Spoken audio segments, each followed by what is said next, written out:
नमस्कार। स्नातक द्वितीय वर्ष की सभी छात्राओं का स्वागत है। आज के हमारी ई वीडियो श्रृंखला में पाठ्य पुस्तक में निर्धारित कवि पद्माकर का परिचय, उनका कर्तृत्व और व्यक्तित्व के बारे में आज हम चर्चा करेंगे। रीतिकालीन काव्य धारा में रीतिबद्ध, रीतिमुक्त और रीतिसिद्ध कवियों में कवि पद्माकर का महत्वपूर्ण स्थान है। पद्माकर रीतिकालीन रीतिबद्ध काव्य धारा के अंतर्गत इनको सम्मिलित किया जाता है। पद्माकर का पूरा नाम पद्माकर भट्ट था। वो तेलिंग ब्राह्मण थे, मोहनलाल भट्ट के पुत्र थे।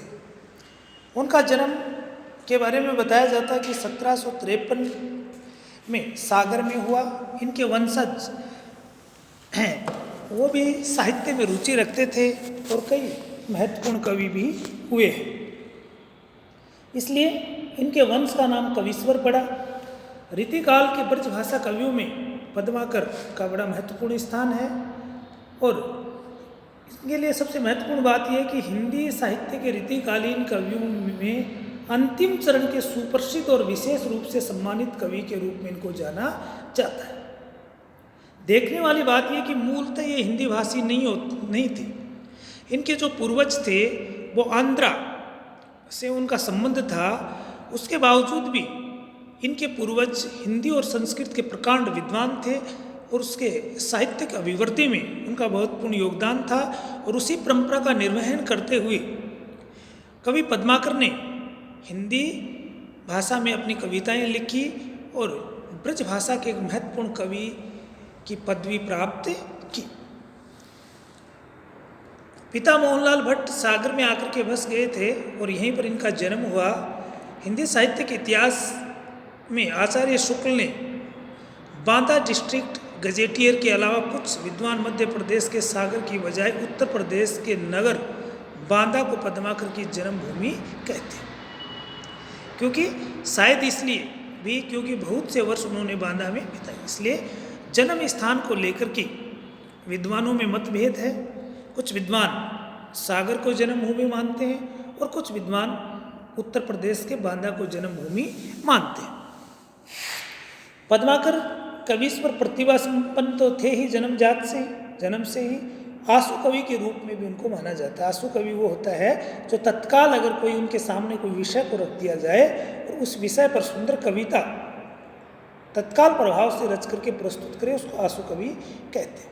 इसलिए आंसू कवि के रूप में भी उनको ख्याति प्राप्त है। इसके अलावा कहा जाता है कि जयपुर नरेश महाराज जगत सिंह को पद्माकर ने अपना परिचय भी कुछ इस तरह से दिया था, जो यहाँ पर पद लिखा गया है इसमें स्वयं के परिचय को दिया। इसके बाद कवि का जो ठाट बाट, राज सम्मान और दानशीलता के बारे में भी बड़ी चर्चा रही है। रीतिकालीन जो साहित्यकार थे, रीतिकालीन जो कवि थे, उनमें कवि के ठाट बाट, राज सम्मान और दानशीलता में उनका विशेष स्थान था। पद्माकर राज दरबारी कवि के रूप में कई नरेशों से सम्मानित किए गए थे, अतः वे अनेक राज दरबारों में सम्मानपूर्वक रहे। सुधाकर पांडे ने लिखा है, पद्माकर ऐसे सरस्वती पुत्र थे जिन पर लक्ष्मी की कृपा सदा से रही। अतुल संपत्ति उन्होंने अर्जित की और संग साथ सदा ऐसे लोगों का जो दरबारी संस्कृति में डूबे हुए लोग थे। कहा जाता है जब वह चलते थे तो राजाओं की तरह उनका जुलूस चलता था और उसमें गणिकाएँ तक रहती थी। यानी कि एक कवि होकर के भी राज से ठाट बाट और मान सम्मान के साथ जीवन यापन उन्होंने किया। हिम्मत बहादुर बिरदावली की भूमिका में दीनजो ने लिखा है कि पद्माकर ने अपनी काव्य शक्ति के प्रताप से, उनमें जो काव्य प्रतिभा थी उसके प्रताप से, उसके प्रभाव से एक अवसर पर तो 56 लाख रुपए नकद, 56 गांव और 56 हाथी इनाम में पाए थे। रघुनाथ राव के पन्ना और जयपुर के रनिवासों में पद्माकर का प्रदान था। उत्सवों और त्योहारों के अवसर पर राजसी श्रृंगार की ऐश्वर्य प्रशा कई कमनीय कांताओं को उन्होंने नज़दीक से देखा था। यानी कि अपनी कवित्व प्रतिभा के बल पर उन्होंने बहुत दान प्राप्त किया, क्योंकि उस काल में जो रीति काल था वो एक उस समय दरबारी काव्य लिखा गया था, और कवि दरबार में रह करके ही अपने आश्रयदाता की प्रशंसा में कवित्व प्रतिभा का परिचय दिया करते थे, और राजा उनसे प्रसन्नचित्त होकर के अनेक इनाम उनको देते थे। उन्हीं कवियों में से पद्माकर थे जिन्होंने बड़े महत्वपूर्ण इनाम प्राप्त किए। जैसा कि आपने कवि बिहारी के बारे में सुना है कि राजा जयसिंह के दरबार में रहते थे और प्रत्येक एक दोहे के बदले एक सोने की असर पे उनको मिलती थी। इसलिए उस समय के जो कवि स्वांत सुखाए या स्वतंत्र होकर रचना नहीं लिखते थे, वो अपने दरबारों में बैठ करके लिखते थे। इसलिए इस काव्य को रीति काल के संपूर्ण काव्य को दरबारी काव्य कहा गया है, और इसकी न्यूनता ये भी रही कि इसमें जन भावना की उपेक्षा भी मिलती है। समय समय पर नागपुर, दतिया, सतारा, सागर, जैतपुर, उदयपुर, ग्वालियर, अजयगढ़, बूंदी दरबार की ओर से उन्हें बड़ा सम्मान और धन भी मिला है। पन्ना महाराज हिंदूपति ने उन्हें 5 गांव जागीर में दिए। जयपुर के नरेश सवाई प्रताप सिंह ने 1 हाथी, स्वर्ण पदक, जागीर, कवि शिरोमणि की उपाधि भी प्रदान उनको की। ये कई बार आपसे पूछा भी जाता है कि कवि शिरोमणि की उपाधि पद्माकर को किसने दी, तो जयपुर नरेश सवाई प्रताप सिंह जी ने उनको दी। पद्माकर की जो उत्तरावस्था थी वो आश्चर्यजनक रूप से एक धनाढ्य व्यक्ति के रूप में तो थी ही, और ज़रूरत पड़ने पर राजघरानों को वो आर्थिक सहायता भी मदद करते थे। उनके वंशज गुरु कमलाकर कमल और भालचंद्र राव इस कोण से पद्माकर को मुगल युग के भामाशाह जैसा मानते हैं, जिन्होंने महाराणा प्रताप को मेवाड़ की सैन्य शक्ति पुनर्गठित करने के लिए अपनी संपत्ति दान कर दी थी। ऐसी किंवदंतियाँ साहित्य में देखने को मिलती। ग्रंथ रचना की बात करते हैं। ये ऊपर उनका जो व्यक्तित्व था, उनका प्रभाव था, उनकी जीवन के जो अनेक पड़ाव रहे उसके बारे में हमने जाना। अब साहित्य के क्षेत्र में उनकी क्या उपलब्धियाँ रही, कौन कौन से ग्रंथ उन्होंने लिखे, इसकी बात हम करते हैं। अजयगढ़ के गोसाई अनूप गिरी हिम्मत बहादुर की काव्यात्मक प्रशंसा में उन्होंने हिम्मत बहादुर वीरदावली लिखी।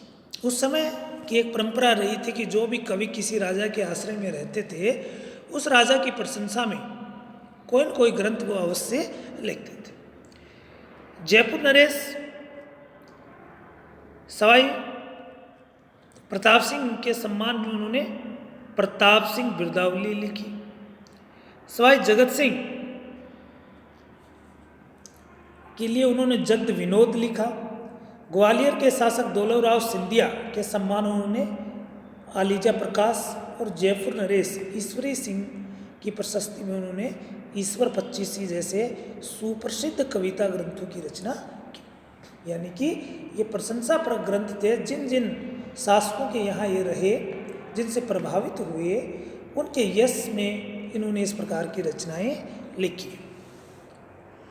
यूँ तो पद्माकर जी ने रचित ग्रंथों में जो संग्रह थे उनमें हिम्मत बहादुर वीरदावली है, पद्माभरण जो उनका एक प्रसिद्ध ग्रंथ है साहित्य की दृष्टि से, काव्य शास्त्र की दृष्टि से, जगत विनोद, दोनों ही अति महत्वपूर्ण ग्रंथ जो कि काव्य शास्त्रीय ग्रंथ हैं, या रीति काल में जो एक परंपरा रही लक्षण ग्रंथों का निर्माण या रीति ग्रंथों का की रचना, उनसे संबंधित जगत विनोद और पद्माभरण दोनों ही रचनाएं हैं।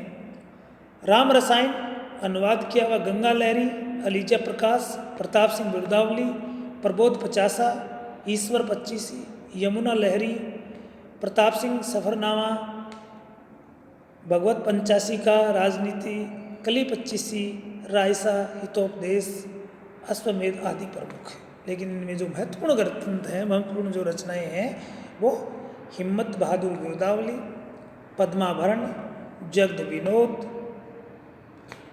प्रताप सिंह बिरदावली, यमुना लहरी, ये रचना इनकी प्रमुख रूप से मानी जाती है। बात करते हैं हम काव्य सौंदर्य की, काव्य के दोनों पक्षों की, भाव पक्ष और कला पक्ष। पद्माकर ने सजीव मूर्त विधान करने वाली कल्पना के माध्यम से शौर्य, श्रृंगार, प्रेम, भक्ति, राज दरबार की संपन्न गतिविधियों, मेलों, उत्सवों, युद्धों और प्रकृति सौंदर्य का मार्मिक चित्रण किया। यानी कि उनकी कविता के प्रमुख विषय थे। शौर्य का विषय हो, वीरता का विषय हो, श्रृंगार का विषय हो, प्रेम भक्ति का विषय हो, सब पर उन्होंने सुंदर सृजन किया।